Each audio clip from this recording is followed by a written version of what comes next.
40 years ago, maybe 45 years ago, this was farmland. Then some crazy people built the Sandton office block behind us, and Sandton City was created in the middle of the veld. Then the rest of the world migrated northwards out of the Joburg CBD, and places like the Rand Club began to struggle and suffer. The last 20 years have been particularly bad for the Rand Club, as so many business people have moved out of the city centre. So what is the future for the Rand Club? There have been some quite intense discussions in recent times as to whether or not it can even be a going concern. A man whose face and voice you will know from this channel is David Williams. He also moonlights occasionally, however, as the vice chairman, the deputy chairman of the Rand Club. You're a man of many talents, David Williams. It's nice to have you. Good to hear that from you, Bruce. Well, there we go. So I've heard. People, you are a man of much repute. Now, let's wear your Rand Club hat, if you like. Is it a going concern? Is it stable? Is it safe? Is it steady? Those are three. Let's take stable first. Yeah, people have said we've made a new arrangement, which is to sell the food and beverage operation, which has been running at a loss for several years. We're selling that to an outside operator, which is under the company Nanabi, which they run game lodges, they do upmarket catering, they are an experienced operator in that field, so that's appropriate. But it's just the sale of the actual business, so we'll sell them the stock that we have, and they will then try and run the food and beverage operation at a profit, which they will take. The club, however, remains in the ownership of the members. The club remains, and Nanabi are very concerned to keep the culture, the atmosphere and so on of the club. We will then get our income from subscriptions, and unfortunately in the last few years we've been using subscriptions to fund the operating loss, and that couldn't go on. How many members have you got? Got about 1,200 members. That's more than I thought, eh? Yeah, but a lot of them are what they call absentee members, so they don't live here anymore, but they keep their membership up. Some are country members, they live far away. I'd say the hardcore is about 500 what we call town members, many of them going back 40, 50 years, but many others, and this is really the exciting story, is there's a new generation, many of them young entrepreneurs, guys in their late 20s, early 30s, who don't remember the city from the 80s. They don't say, let's go back to the old days. They like the new days in the city because it's regenerating, and they are becoming members too. So we've got this nice range now in membership. I mean, I've been there for the odd Friday lunch. Did they let you in? They did, believe it or not.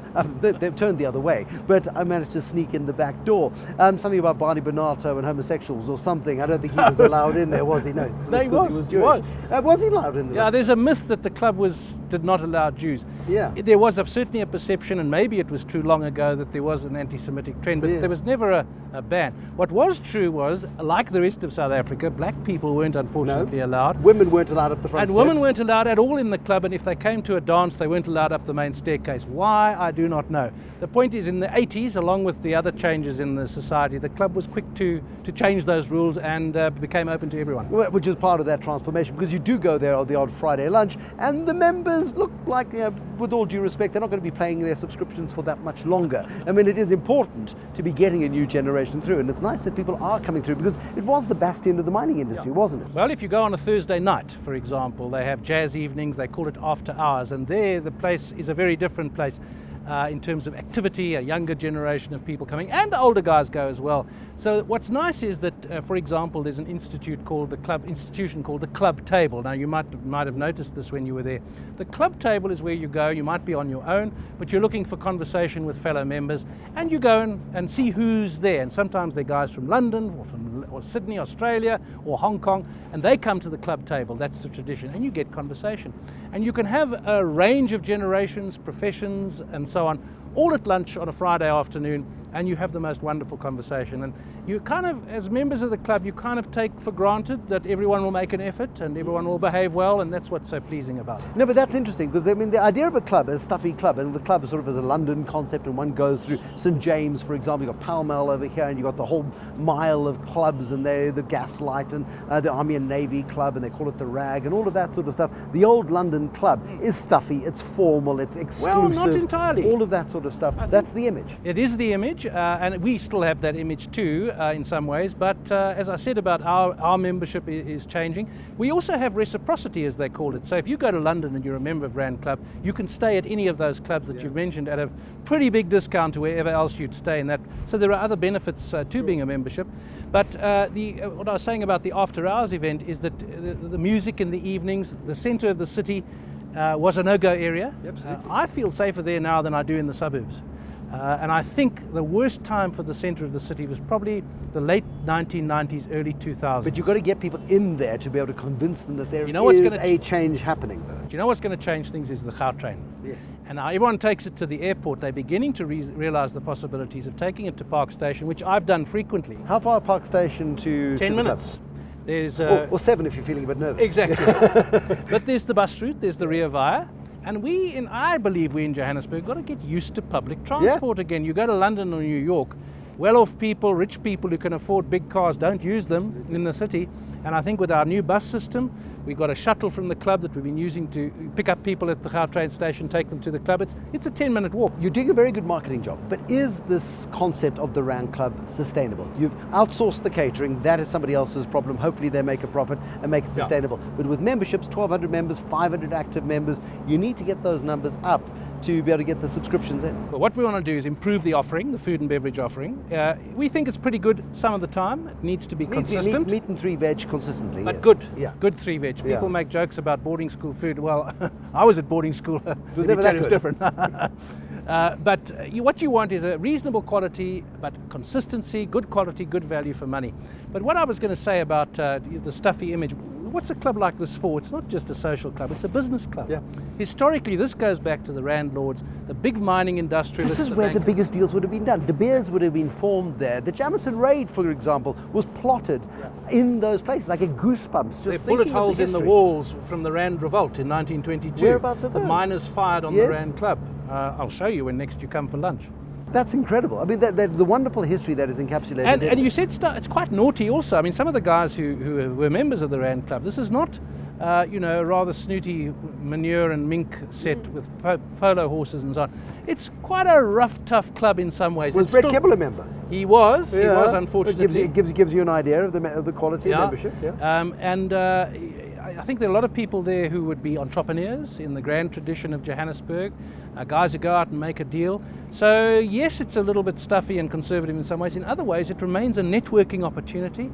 It's a business club, a financiers club, a professionals club. But who's been up that magnificent staircase? Give me some luminaries. I mean, you would have had Rhodes and Byte and Jamison and all of those guys who would have graced those portals. Nelson Mandela would be one of them. He's gone up those steps. And of course, in those days, it was a very big thing when he came out of jail. A lot of people didn't know what he looked like, really. He came and spoke to the members of the club. His portrait now is where the Queen used to be. Yes. The Queen is still there, but she's on a she's secondary place, yes. and Nelson Mandela is up in front. There's a bust of Chief Albert Luthuli, because you have Cecil John Rhodes, there's a bust of him. Nice statue, which is the model for the statue in Church Square in Pretoria for President Kruger. So it's Rhodes and Kruger, but now there's Luthuli as well. And I spoke to one of the senior black industrialists, financiers in Johannesburg, who's a member of the club. And I said, what should we do in terms of transformation? Do we scrap all this? Because, we'd rather not, it's part of history. Yeah. He said, no, don't scrap it, build on it. Yeah. He said, that's what South Africa's got to do. You can't chuck out everything that was, but keep it and build the new traditions into it. So that's what we're trying to do. I mean, you've got the library. It's a functioning library. There's, the librarian is there, you stamp a book. And but you're trusted to bring it back on time. Are you trusted? Or do you get a snooty phone call to say you have, Mr. Williams? Let's not say snooty, but a delicate reminder. A delicate reminder. But it's a functioning library. Yep. It's a museum in so many respects. A living as well. museum. And there are weapons in there as well. Where do those weapons come from? They say they used them to fight off the strikers in the Rand Revolt in 1922. There's no proof. Listen, there are lots of good stories around, some of them true, some of them less true. I like the story of the library though, because if you see the library, there are several shelves at that kind of level which are empty of books, next to armchairs which face the shelves. So you say, why are those shelves empty? There are a lot of books in this library. That's where the guys can go put their feet up after lunch and have a quiet snooze and read a book. But I mean, we don't want to lose the heritage, we don't want to lose the culture. It's 125 years old. There is. I mean, there was talk at one stage of dismantling it, brick by brick, timber by timber, and bringing it to the north. I mean, that would have been exceptional, but who would have footed the bill? Well, you'd need massive amounts of money to replicate, to dismantle and reconstruct. I don't know if physically it would be possible, but even if you could, was that what we desired? And I think part of that impulse was a rejection of the old city. It was saying it's not safe, it's crime and grime and that sort of thing. I don't think that's true anymore. There's some wonderful entrepreneurs operating in the city. There's the Maboneng precinct, which is regenerating a mixed-use residential, industrial, not industrial, but commercial area. Yeah. There's Satik, where they've taken the old silos and turned them into student accommodation. There's the Market Theatre. And what's happened is that the city has been taken back, if you like, from the forces of chaos, bit by bit. And it's beginning to have a broader effect. But clubs are pricey to run. They're expensive things to run. An asset like that is tough to maintain. City Council, I know the Country Club Johannesburg, for example, has been arguing with the city of Johannesburg over rates and taxes. We know that Inanda's had some financial troubles, and I think Investec possibly owns the ground anyway that the club stands on.